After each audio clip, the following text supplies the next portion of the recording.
Now, we have another 2:30 matchup here. The site of College Game Day.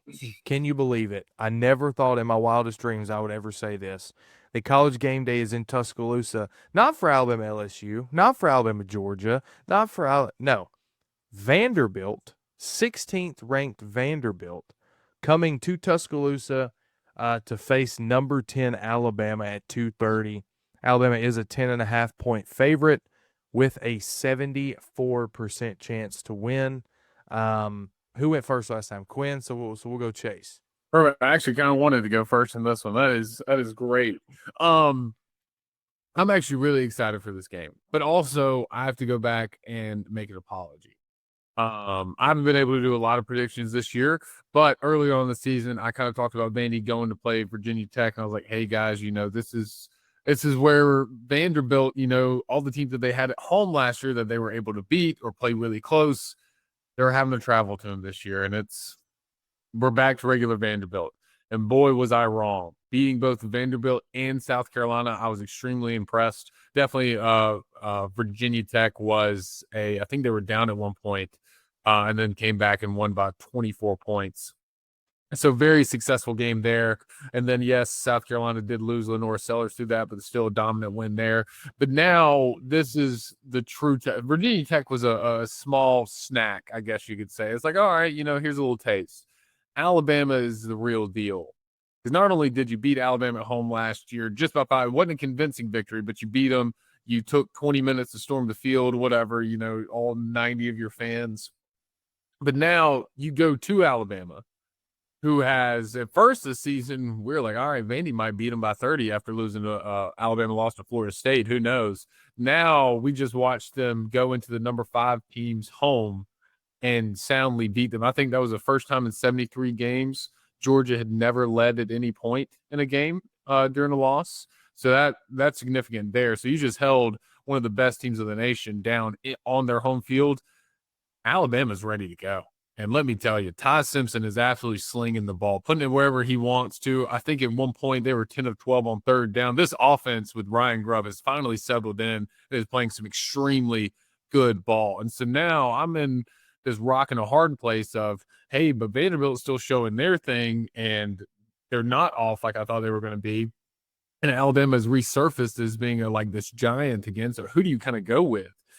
Diego Pavia is playing up to a level of I would say Heisman contender at this point, at least top 10. He's playing significantly well. They did it once last season. Can they do it again? Ultimately, I think this is Alabama's game.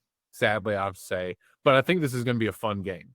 I think Vanderbilt still comes in with swagger. I still think their offense gets going a lot. I'm going to say a 31-20 win for Alabama. I think it's going to be close and it's going to be a fun one. But I think Alabama takes it. Yeah, let's start with Alabama being on the field with the ball. I struggle to see where Vanderbilt's going to stop this Alabama offense. They don't match up well athlete to athlete, secondary versus receiver core, and they don't match up well athlete to athlete, defensive front versus offensive line.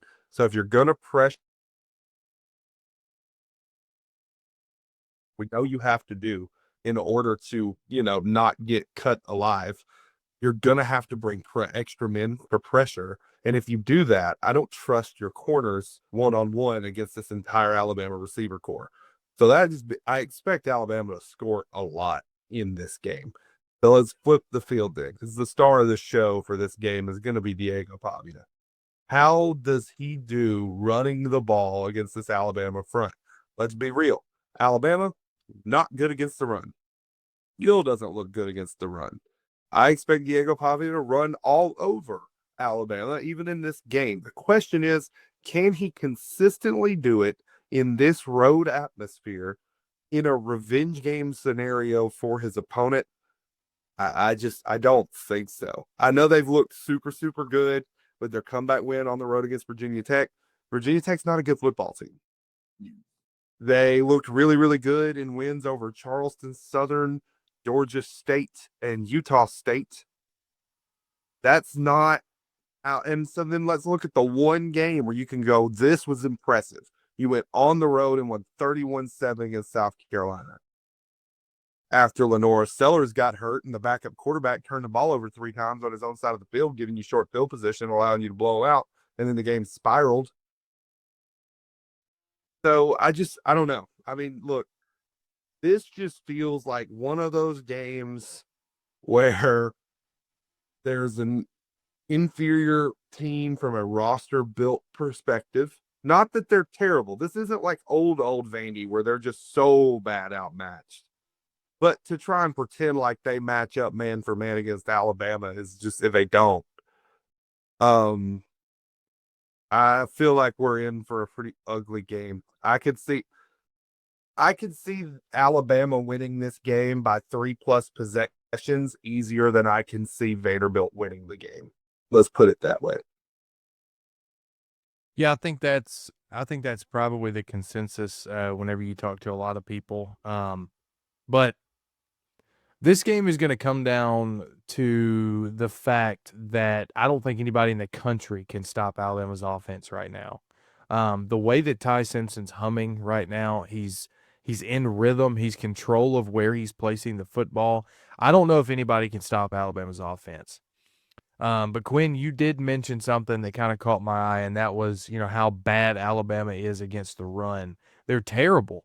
It's just, it just goes back to the scheme that Womack decides to play, and coach is that you can't stop the run. It's a bend, don't break type of defense, especially against the run. Now, secondary is really, really good. A lot of promise in the secondary for years to come. A lot of young guys there, but also a lot of veterans as well. So that's going to keep improving over the course of the year and beyond. Yeah, we got to. I mean, Alabama has to do something about the run, and whatever they've tried to do has not worked. I fully expect Vandy to have almost 300 yards rushing in this game because think about what they did last year offensively. It wasn't throwing down the field. It wasn't picking apart the defense for 15 to 20 yards a pop. It was 2-yard dunks and or some sort of option play where Diego Pavia keeps it and runs it for 12 yards. And that's what's going to happen again this year. The only difference is that the opposite side of the ball for Alabama is you have a quarterback that can throw the ball extremely well, has the IQ, and has the intangibles to be able to get the job done. And Alabama's not going to fall behind 14-0 in a snap of a finger in this game like they did a year ago. I expect Alabama to cover the 10.5-point spread at home against Vandy. I don't see it as probably a 28-point game.